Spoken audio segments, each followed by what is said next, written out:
ओम शांति। विषय बड़ा सुंदर है। अशरीरी स्थिति से सर्व समस्याओं का समाधान।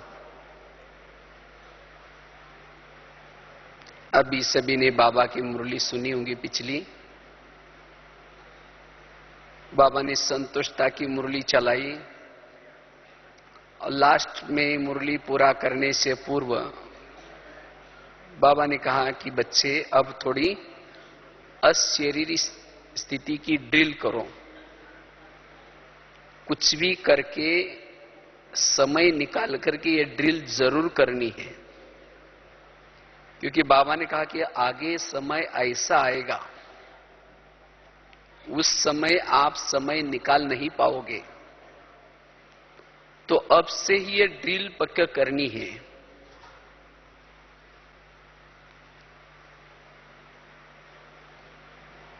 तो वास्तव में ये ड्रिल हमारे पुरुषार्थ में सभी समस्याओं का समाधान है। और बाबा ने कहा कि अंतिम समय साथ में जाएंगे, साथ में आएंगे, साथ में राज्य करेंगे। इसके लिए श्रीमत का हाथ सदा साथ में हो। लेकिन ये बाबा ने कहा कि हाथ कब छूट जाता है? यह हाथ छूटने का कारण है अशरीरी की कमी। तो इसलिए यह अशरीरी की ड्रिल, और वैसे ही इससे पूर्व में भी बाबा ने कई मुरलियों में अशरीरी की ड्रिल की तरफ अटेंशन खिंचवाया है। क्योंकि हमारे पढ़ाई का लक्ष्य ही है अशरीरी बनना, विधेयी बनना, निराकारी बनना। यह लक्ष्य है।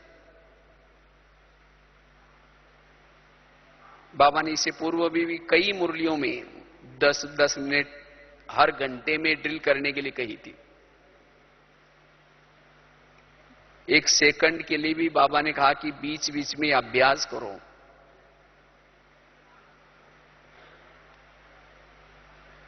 क्योंकि इस एक अभ्यास से हमारे अंदर जो भी विकारों की बीमारियां लगी है, उस बीमारियों को निकालने का, उसे मुक्त बनने का एक यही साधन है।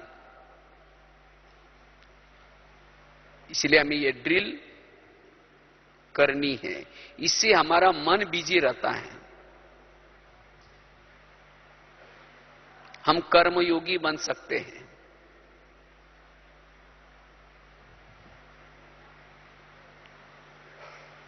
जब अशरीरी स्थिति में रहते हैं, हम बाप से जुदा नहीं होंगे, निरंतर साथ में होंगे। और वैसे ही इस साल में भी बाबा ने विभिन्न प्रकार के हमें होमवर्क दिए हैं। व्यर्थ संकल्प से मुक्त बनो, समय को बचाओ, देह के वैरागी बनो, सोमानधारी बनो, मैंपन का त्याग करो। लेकिन इन सभी 10-12 मुरलियों को अगर प्रैक्टिकल में करना है, वही कर सकता है जो अशरीरी स्थिति में रहता है। क्योंकि अशरीरी स्थिति में रहने वालों के संकल्प व्यर्थ नहीं चलेंगे। उसको अतीन्द्रिय सुख मिल जाता है, जिसके कारण उसका अंदर से बेहद का वैराग रहेगा। वो किसी व्यक्ति के लगाव में, कोई वस्तु के लगाव में नहीं आएगा।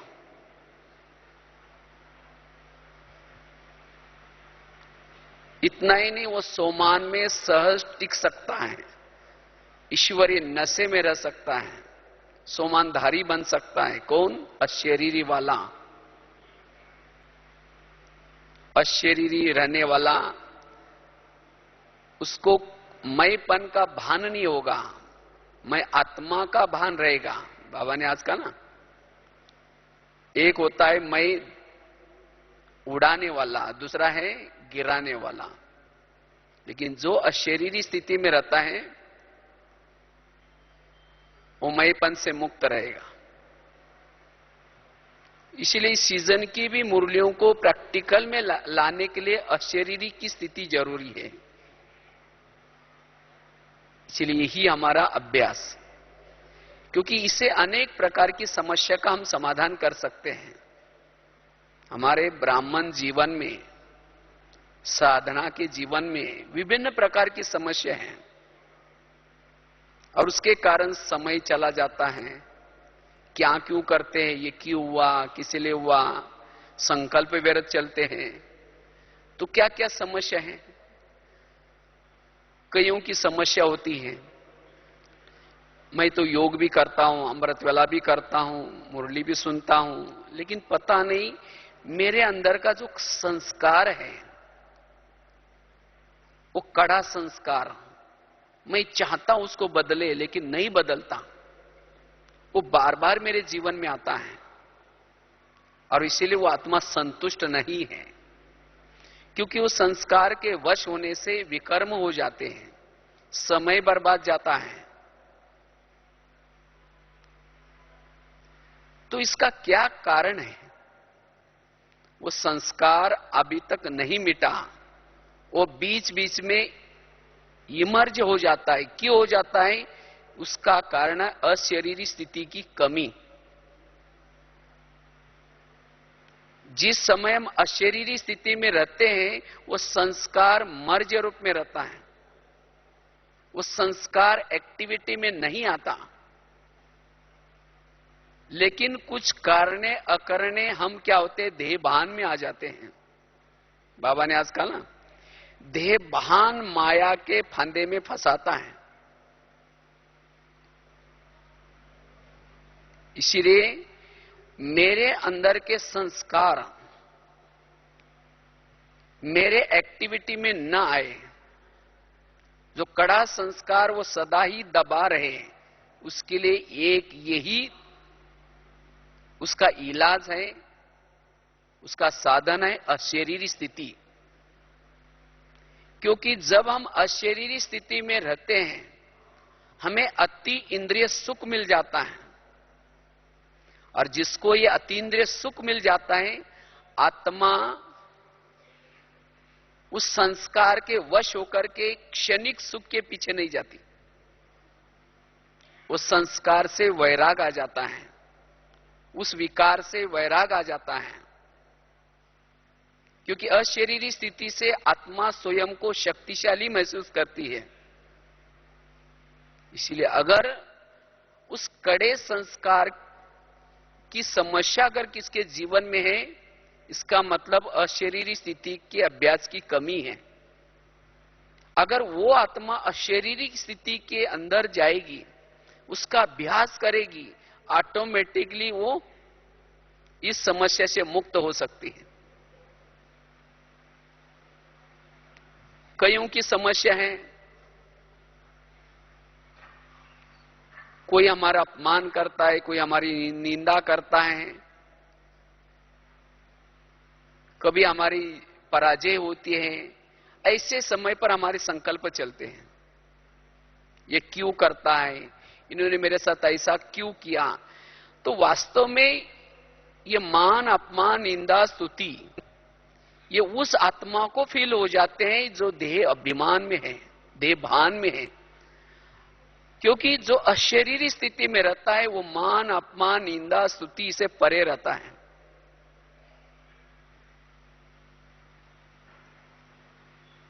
तो ये अगर किसकी समस्या है, छोटी सी बातों में फील कर लेते हैं, उसके संकल्प चलते, इसे समय बर्बाद हो जाता है, इसका मतलब आत्मा अभिमानी स्थिति की, अशरीरी स्थिति की कमी है। तो ऐसी आत्मा को जो मान, अपमान, निंदा, स्तुति में फीलिंग आती है, ऐसी आत्माओं को इस अभ्यास को बढ़ाने की आवश्यकता है। जितना ये अभ्यास बढ़ाएंगे उसको कोई भी प्रकार की फीलिंग नहीं आएंगी, वो हर परिस्थिति में समान रहेंगी, स्थिर रहेंगी। वो स्थित प्रज्ञ योगी बन करके रह सकता है, एकाग्र चित्त रह सकता है। इसलिए मान, अपमान, निंदा, स्तुति ऐसे परिस्थिति के ऊपर अगर जीत प्राप्त करनी है, इसके लिए अशरीरी की ये ड्रिल, अशरीरी स्थिति को मेंटेन करके रखना है। तीसरी प्रकार की समस्या है, कई क्या करते हैं, भाव स्वभाव संस्कार में टकराते हैं। किसी दूसरे व्यक्ति का संस्कार अच्छा नहीं लगता, उसका स्वभाव अच्छा नहीं लगता, तब फिर मन में विचार आते ये ऐसा क्यों करता है, इसने ऐसा क्यों कर किया, फिर चिंतन पर चिंतन, और इसके कारण टाइम वेस्ट हो जाता है। तो भाव स्वभाव संस्कार की माया से स्वयं को बचाना है। कोई कैसा भी हो, लेकिन उस व्यक्ति के साथ अगर मुझे एडजस्ट करके चलना है, किनारा नहीं लेकिन एडजस्ट करके चलना है, उसके साथ में रहना है, और उसके साथ में रहते हुए भी मेरे मन में उसके प्रति चिंतन पर चिंतन न चले, उसके लिए अशरीरी स्थिति। क्योंकि जो अशरीरी स्थिति में रहता है उसके अंदर ही एडजस्ट की शक्ति आती है, सहन शक्ति आती है, बड़ी बात को छोटे करने की ताकत आती है।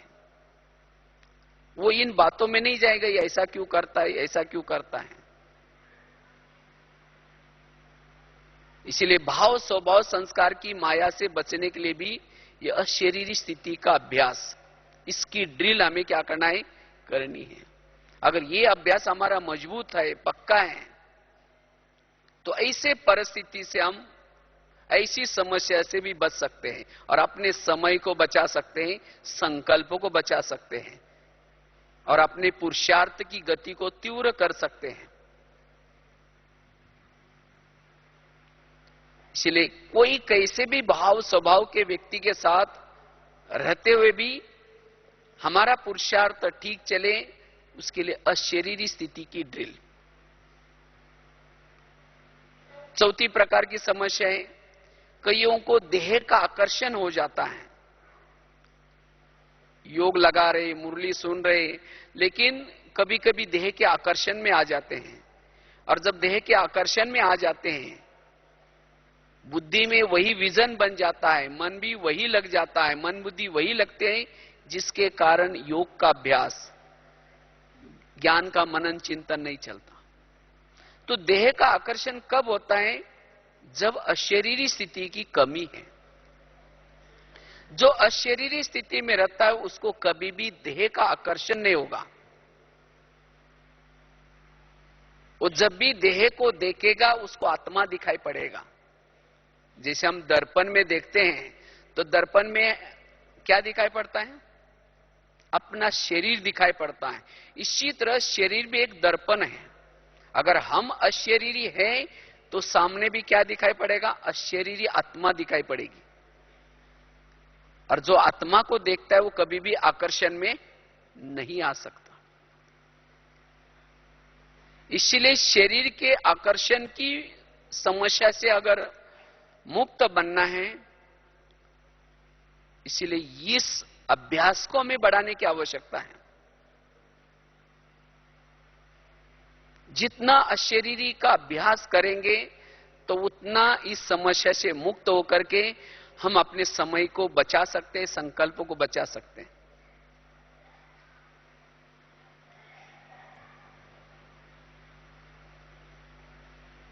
आगे और भी कई समस्या हैं। किसी को कोई ना कोई विकारों का वार होता है और जिसके कारण उनके जीवन में संकल्प विकल्प चलते, समय बर्बाद हो जाता है। तो कोई भी विकार तब वार करता है जब वो देह के भान में है। आत्माभिमानी स्थिति वालों के पर, अशरीरी स्थिति में रहने वालों के पर कोई भी विकार वार नहीं कर सकता।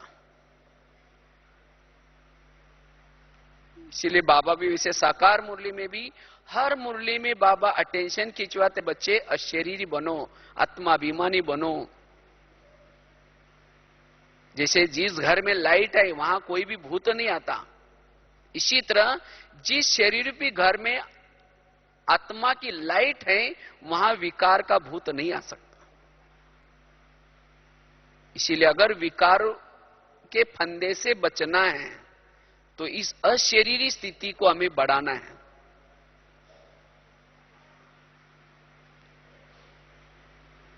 आज कईयों की समस्या है बाबा की याद ही भूल जाते हैं। हम चाहते बाबा न भूले लेकिन तो भी बाबा भूल जाता है। तो बाबा क्यों भूल जाता है? जो स्वयं को भूल जाता है वो बाप को भी भूल जाता है। बाबा कहते हैं ना, खुद को भूलने से खुदा भी क्या होता है? भूल जाता है। तो सदा खुद की स्मृति रहे, मैं आत्मा हूं, मैं अशरीरी हूं। तो जैसा बाप दादा कंबाइंड रहता है वैसा ही आत्माभिमानी स्थिति में, अशरीरी स्थिति में रहने वालों के साथ जैसे बाप दादा कंबाइंड है, बाबा कभी नहीं भूल सकता। जो शव को देखता है, शव मतलब शरीर, उसको शिव क्या हो जाएगा? भूल जाएगा। शिव क्यों भूल जाता है? क्योंकि शव को अर्थात शरीर को देखते हैं। इसलिए शव को देखने के बजाय किसको देखना है? आत्मा को देखना है। आत्मा के बिना शरीर क्या है? शव है ना। शव मतलब मुर्दा। वैसे कोई मुर्दे को अगर छूता भी तो क्या करते हैं? नहा लेते हैं ना।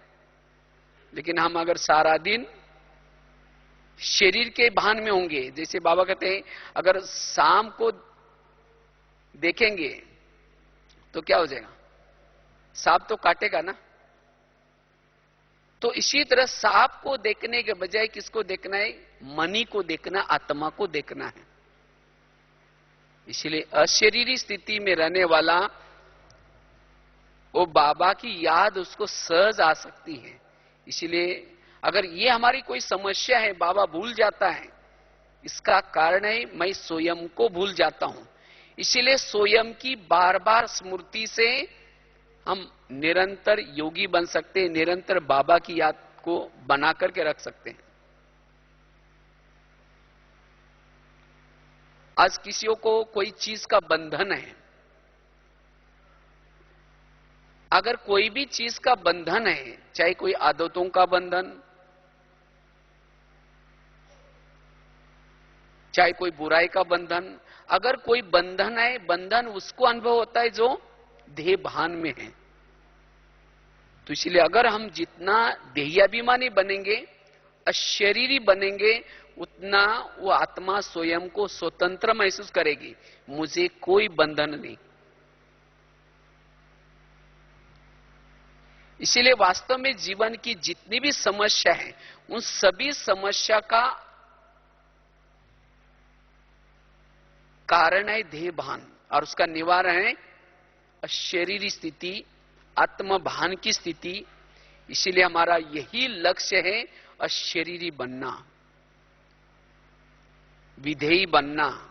इससे हमारे जीवन में कोई समस्या नहीं होगी। और जिसके जीवन में कोई समस्या नहीं, वो सदा कैसा रहेगा? संतुष्ट रहेगा। वो सदा ही तीव्र पुरुषार्थी बन सकता है। इसीलिए हमें बीच बीच में अशरीरी ड्रिल करके, बीच बीच में समय निकाल करके हमें क्या करना है? इस अभ्यास को बढ़ाने का पुरुषार्थ करना है। क्योंकि अशरीरी स्थिति की महिमा अपरंपार है। आज कईयों की समस्या होती है, कहते मुझे समय पर कोई शक्ति मदद नहीं करती, और शक्ति मदद न करने से, गुण मदद न करने से मुझे कभी कभी मैं असफल बन जाता हूं। तो कोई भी गुण या शक्तियां मुझे मदद क्यों नहीं करती? अगर हम अपने सीट पर नहीं हैं, अकाल तख्त नशी नहीं है, अशरीरी स्थिति में नहीं है, तब जाकर के कोई गुण और कोई शक्तियां आपके ऑर्डर नहीं मानेंगे। और जब शक्तियां और गुण ऑर्डर नहीं मानेंगे, तब क्या हो जाता है? बाद में पश्चाताप होता है, संकल्प चलते हैं ऐसा क्यों हो गया, समय व्यर्थ जाएगा। इसलिए मेरे अंदर मुझे शक्तियां मदद करें, मुझे गुण मदद करें। इसलिए इस अशरीरी स्थिति में रहना है। अशरीरी स्थिति से हमारे साथ सभी गुण भी आएंगे, सभी शक्तियां भी आएंगी। आज कईयों को पश्चाताप होता है, कईयों की समस्या होते हैं, कर्मेंद्रिय की चंचलता अभी तक खत्म नहीं हुई। मैं तो योग भी करता हूं, अमृतवेला भी उठता हूं, सब कुछ करता हूं, लेकिन तो भी मेरा पूरा स्वराज्याधिकारी की स्थिति नहीं है। कभी कभी मेरी कर्मेंद्रिया धोखा देते हैं और इसीलिए संकल्प चलते हैं। तो कर्मेंद्रिया उसकी धोखा देते जो देह भान में है, जो अशरीरी स्थिति में रहता है। जैसे घर में कोई बड़ा है, छोटे आपस में नहीं लड़ते, इसी तरह जो स्वराज्य अधिकारी स्थिति में है, जो अशरीरी स्थिति में है, उसकी हर कर्मेंद्रिया उसके वश में है। कोई भी कर्मेंद्रिया उसको धोखा नहीं देगी। इसीलिए हमें क्या करना है, इस अभ्यास को बढ़ाना है और हमारे जीवन की जितनी भी समस्या है उस समस्या को समाधान करना है। अगर हम और बातों में जाएंगे और अशरीरी की तरफ ध्यान ही नहीं देंगे तो हमारे जीवन में आज एक समस्या खत्म की, फिर कल दूसरी आएगी, वो खत्म की, फिर कल तीसरी आएगी, विभिन्न प्रकार की समस्या आती रहेंगी। इसीलिए अगर हमें स्वयं को समस्या से मुक्त करना है, तीव्र पुरुषार्थी बनना है, इसीलिए इस अभ्यास को हमें क्या करना है, बढ़ाना है।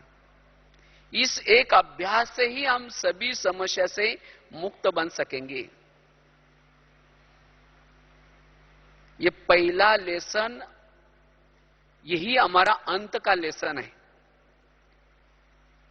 इस पहले लेसन को अब जिसने पक्का किया है वही इस ज्ञान मार्ग में अचल अडोल रह सकता है।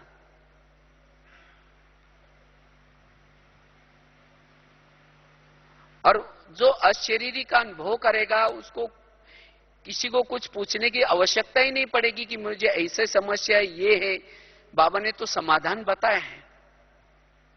इसे सेवा में भी वृद्धि कर सकेंगे, स्वयं के पुरुषार्थ को भी ठीक कर सकेंगे,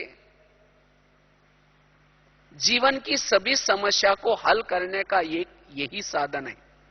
और इस अभ्यास की कमी के कारण हमारे जीवन में विभिन्न प्रकार की समस्या आते हैं और जिसके कारण हमारा समय व्यर्थ जाता है।